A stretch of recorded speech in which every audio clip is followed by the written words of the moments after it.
Eero Saarinen was a neighbor, the next door neighbor to Yamasaki, and which he here just introduced me to. Here is when I met Yamasaki, and perhaps one of the reasons we became very friendly to each other is that he came here to me.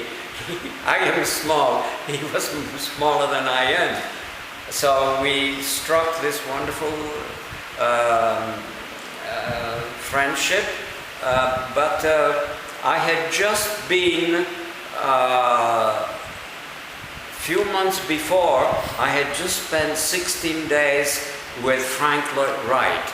You know, this shirt should tell it to you. And our conversation was a lot about Wright. You know, how Wright had designed certain buildings the way he told me, you know. So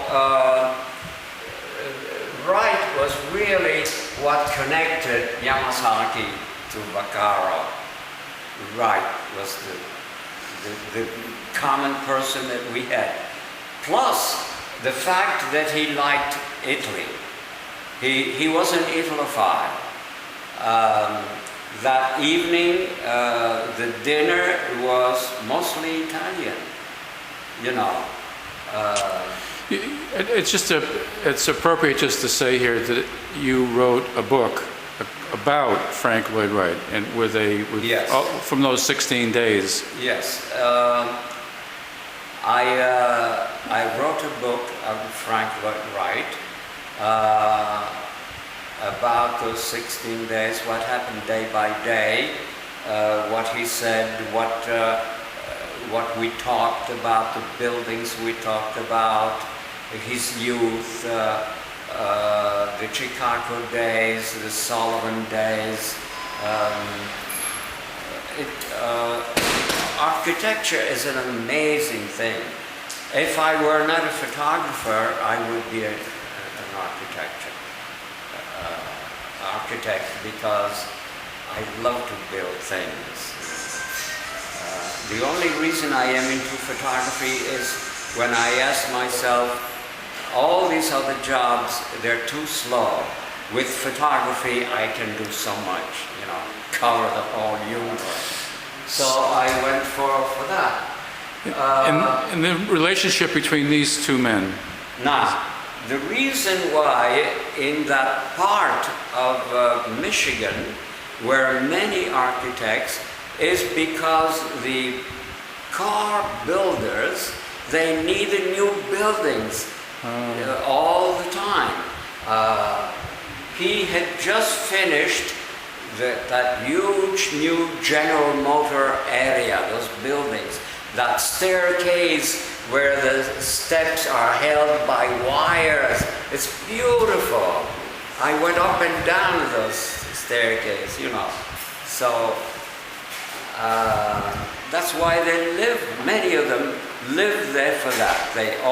And they still, architects are still there. New architects are still there, hoping to get a phone call and say, we need a big building. So. Very interesting. I really hadn't known about the connection between you and architecture. I knew about Frank Lloyd Wright, but not the connection with architecture. There's something similar to photography and architecture. There is something there, yes.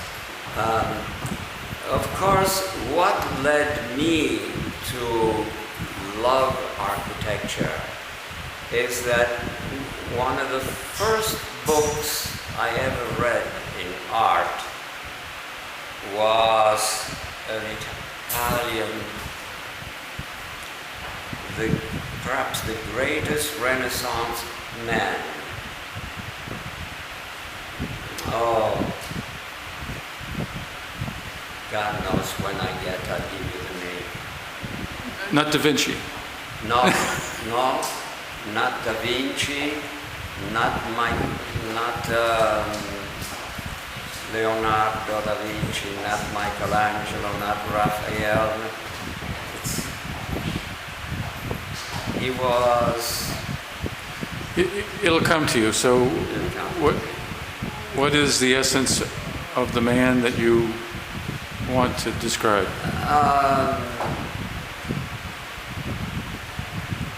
Well, he designed a church that is so beautiful, just the way the square and the rectangle that designed the church in Florence. Beautiful. Well, when it comes, I will tell you.